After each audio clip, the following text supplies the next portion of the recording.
Okay, let's talk about something that has been burning out my mind for a long time. And that is problems of being self-taught developer when it comes to getting an official degree. There, I said it.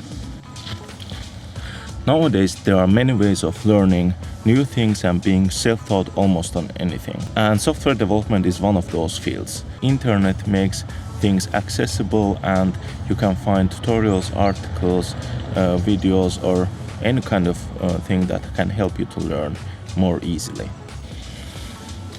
I have been programming since 2009, and at that time I used to learn PHP programming and do programming on my old Nokia phone. Later I started attending in hackathons and started learning mobile development. When I entered university to pursue my official CS degree in 2014, I was super excited and I thought that I can learn a lot of new things and do better things than learning by myself. However, it wasn't like that. I realized that I can learn by myself more faster and then do more cooler stuff. That's why I decided to work and pursue my CS degree later.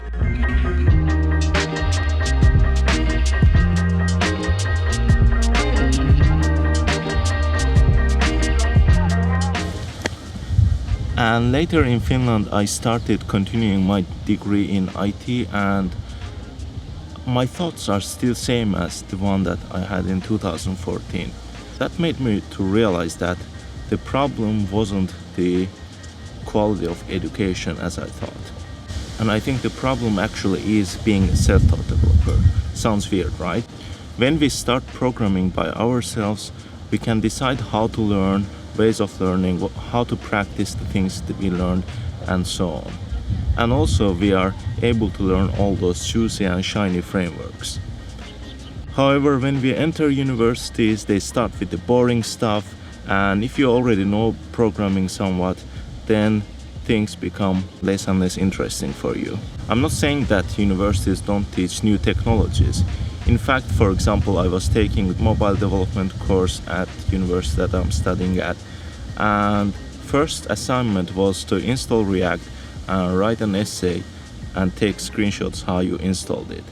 That was the point where I couldn't stand and dropped out from course. Not to mention that I have had classes that requested writing an essay about history of Windows from 1990s and each of the features they introduced. But the problem isn't always poorly designed homeworks or education. I think the issue is that as you are a self-taught developer and you have learned many things by yourself, then there's a thought comes to your head that if I could learn by myself, it means that I know much more than those teachers and what they are trying to teach us. In fact, that may be sometimes true, because if you have a teacher who hasn't worked in the field that they are trying to teach, then that sounds weird, right? For example, let's say you want to learn surgery from a person who has never been in a surgery.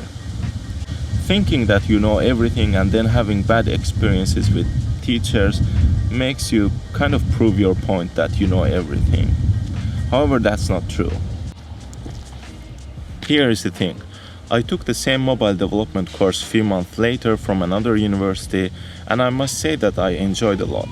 It wasn't that the everything course taught was something unheard of, but it was self-paced course, which means that you can learn in your own pace and you can decide when to do homeworks and when to put more attention to some topics that you want.